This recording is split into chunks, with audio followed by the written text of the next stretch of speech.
Nous continuons le commentaire sur l'Épître aux Romains. Nous sommes présentement à la 31e partie de ce commentaire. Il est écrit par le bien-aimé frère Hamilton Smith. Chapitre 3, sous 3, part 2, Romains chapitre 10, versets 3 à 4. Nous lisons Romains chapitre 10, versets 3 à 4. Ah, ignorant la justice de Dieu et cherchant à établir leur propre justice, ils ne sont pas soumis à la justice de Dieu. Car Christ est la fin de la loi pour justice à tout croyant. Commentaire. Paul montre alors comment Israël a manqué la bénédiction. Ignorant la justice de Dieu révélée dans l'Évangile, ils ont cherché à établir leur propre justice conformément à la loi. S'accrochant à leur propre justice, ils ne se sont pas soumis à la justice de Dieu. L'Évangile montre clairement que Christ est la fin de la loi pour justice à tous ceux qui croient. Hélas, Israël n'a pas cru en Christ. Ils ont trébuché contre Christ.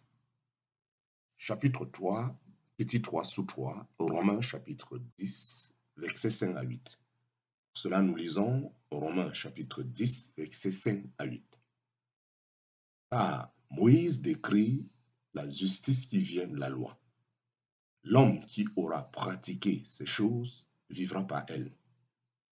Mais la justice qui est sur le principe de la foi parle ainsi. Ne dis pas en ton cœur qui montera au ciel, c'est à savoir pour en faire descendre Christ, ou qui descendra dans l'abîme, c'est à savoir pour faire monter Christ dans les morts. Mais, que dit-elle? La parole est près de toi, dans ta bouche et dans ton cœur. C'est-à-dire la parole de la foi, laquelle nous prêchons, savoir que si tu confesses de ta bouche Jésus comme Seigneur et que tu crois dans ton cœur que Dieu l'a ressuscité dans les morts, tu seras sauvé.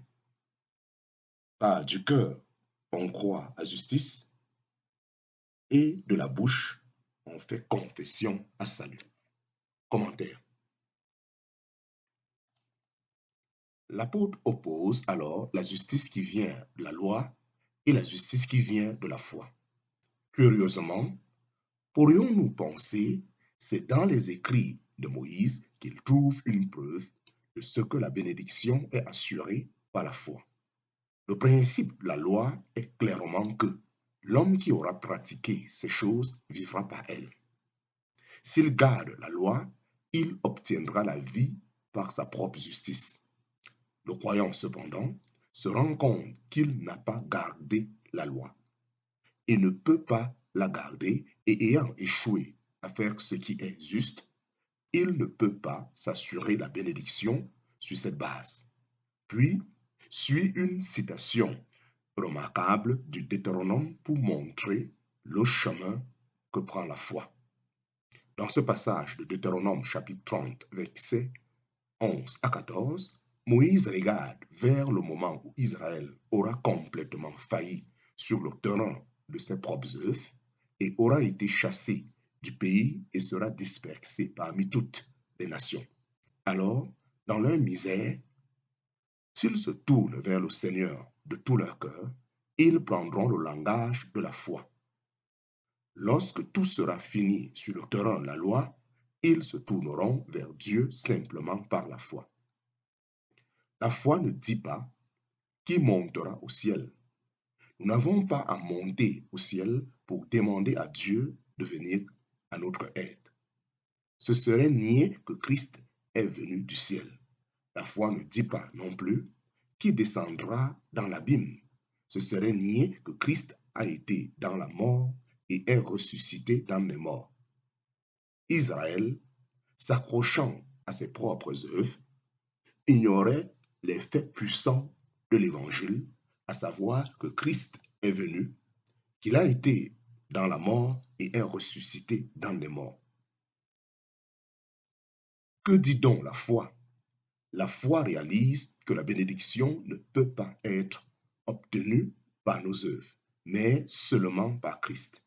Et donc, nous aidons pour recevoir la bénédiction, il s'agit de confesser Christ de la bouche comme exutoire de la foi, comme, comme exutoire de la foi qui est dans le cœur. La parole est près de toi, dans ta bouche et dans ton cœur. Chapitre 3, petit 3 sous 4, Romains chapitre 10, verset 9 à 10. Romains chapitre 10, verset 9 à 10. Si tu confesses de ta bouche, nous lisons Romains chapitre 10, verset 9 à 10. Si tu confesses de ta bouche Jésus comme Seigneur et que tu crois dans ton cœur que Dieu l'a ressuscité dans les morts, tu seras sauvé. Car du cœur, on croit à justice et de la bouche, on fait confession à salut. Commentaire. Appliquant le principe de la citation, l'apôtre montre que notre bénédiction est assurée par la foi en Christ. La réalité de celle-ci étant prouvée par la confession des lèvres, Christ est présenté à l'âme comme celui qui a fait une œuvre répondant à la gloire de Dieu et aux besoins de l'homme. L'âme, dans le besoin, croit la bonté nouvelle dans son cœur. Croire dans le cœur, c'est croire comme ayant un intérêt personnel à ce qui est cru. Je crois comme voyant l'importance personnelle de ce que Christ a fait pour moi. Je vois que j'ai besoin de Christ et de son œuvre pour mon salut et que sans Christ, je suis perdu pour toujours. Comme quelqu'un l'a dit, la foi du cœur produit la confession de la bouche. Ainsi, la confession de la bouche devient la preuve de la sincérité de la foi. Chapitre 3, petit 3 sous 5, Romains chapitre 10, verset 11. Nous lisons Romains chapitre 10, verset 11. Car l'Écriture dit, quiconque croit en lui ne sera point confus. Commentaire.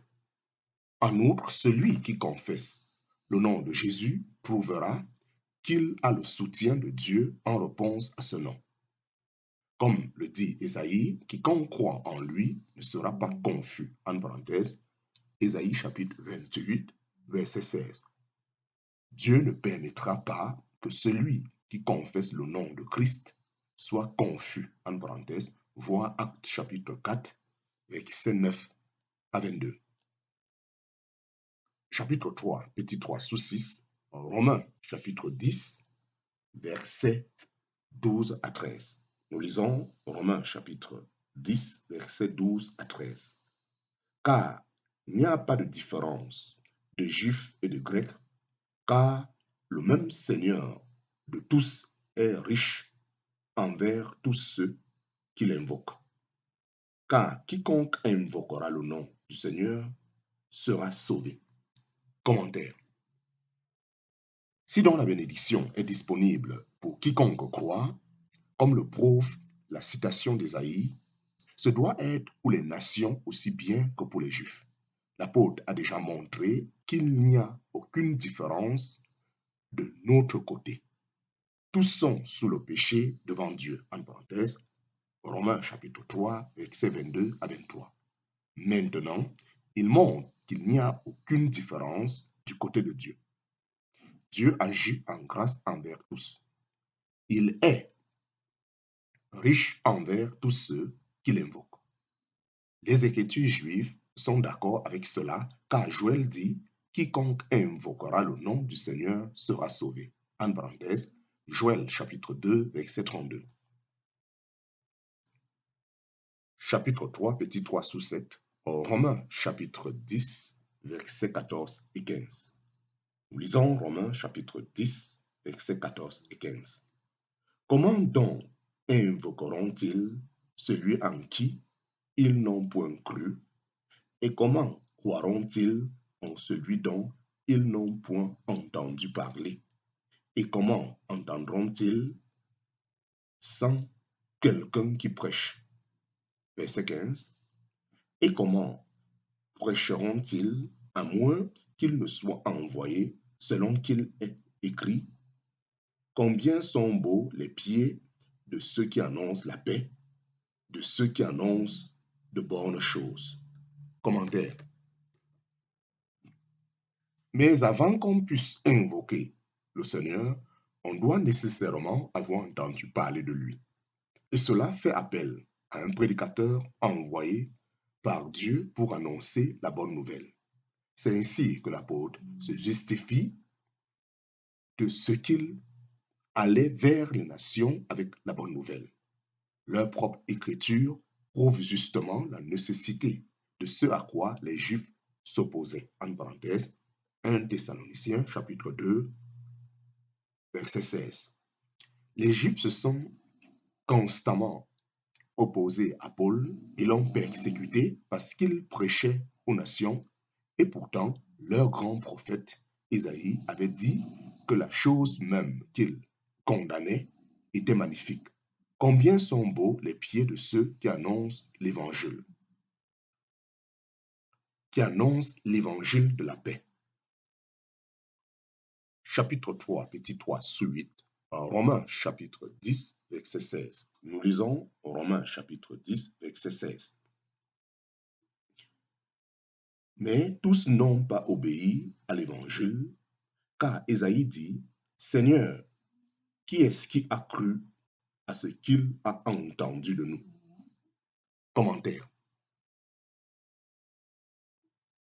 Hélas, les Juifs ont non seulement résisté à l'annonce de la bonne nouvelle, en parenthèse, l'évangile aux nations, mais ils ne l'ont pas cru eux-mêmes. Comme le dit Ésaïe, Seigneur, qui est-ce qui a cru à ce qu'il a entendu de nous? En parenthèse, Ésaïe chapitre 53, verset 1.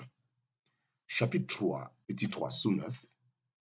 Romains chapitre 10, verset 17. Nous lisons Romains chapitre 10, verset 17. Ainsi la foi est de ce qu'on entend, et ce qu'on entend par la parole de Dieu. Commentaire. L'apôtre conclut alors que la bénédiction vient par la foi, et la foi vient de ce que l'on entend, et de ce que l'on entend par la parole de Dieu. La parole de Dieu est l'autorité infaillible pour ce que l'on entend, et pour croire ce que l'on entend, d'où le grand effort de Satan aujourd'hui pour saper la parole de Dieu par une remise en cause de son inspiration littérale. Chapitre 3, petit 3 sous 10, Romains chapitre 10, verset 18. Nous lisons Romains chapitre 10, verset 18. Mais je dis, n'ont-ils pas entendu? Oui, certes, leur voix est allée par toute la terre et leur parole jusqu'aux extrémités de la terre habitée. Commentaire.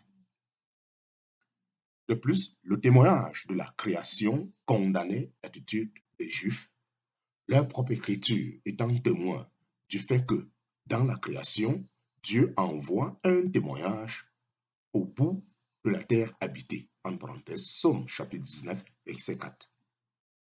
Chapitre 3, petit 3, sous 11, Romains chapitre 10, verset 19. Nous lisons Romains chapitre 10, verset 19. Mais je dis, Israël n'a-t-il pas connu? Moïse, le premier, dit, je vous exciterai à la jalousie par ce qui n'est pas une nation. Je vous provoquerai à la colère par une nation sans intelligence. Commentaire.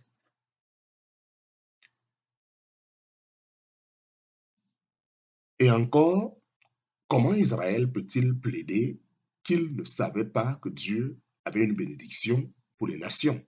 Car Moïse dit, en parlant des voies de Dieu avec la nation, je vous exciterai à la jalousie par ce qui n'est pas une nation, je vous provoquerai à la colère par une nation sans intelligence. Ceci impliquait que Dieu couvrirait Israël de honte en bénissant les nations. Chapitre 3, petit 3, sous 12, Romains chapitre 10, versets 20 à 21. Nous lisons Romains chapitre 10, versets 20 à 21. Mais Ésaïe s'enhardit tout à fait et dit, j'ai été trouvé de ceux qui ne me cherchaient point, et j'ai été manifesté à ceux qui ne s'enqueraient point de moi. Mais quant à Israël, il dit, tout le long du jour, j'ai étendu mes mains vers un peuple désobéissant et contredisant. Commentaire.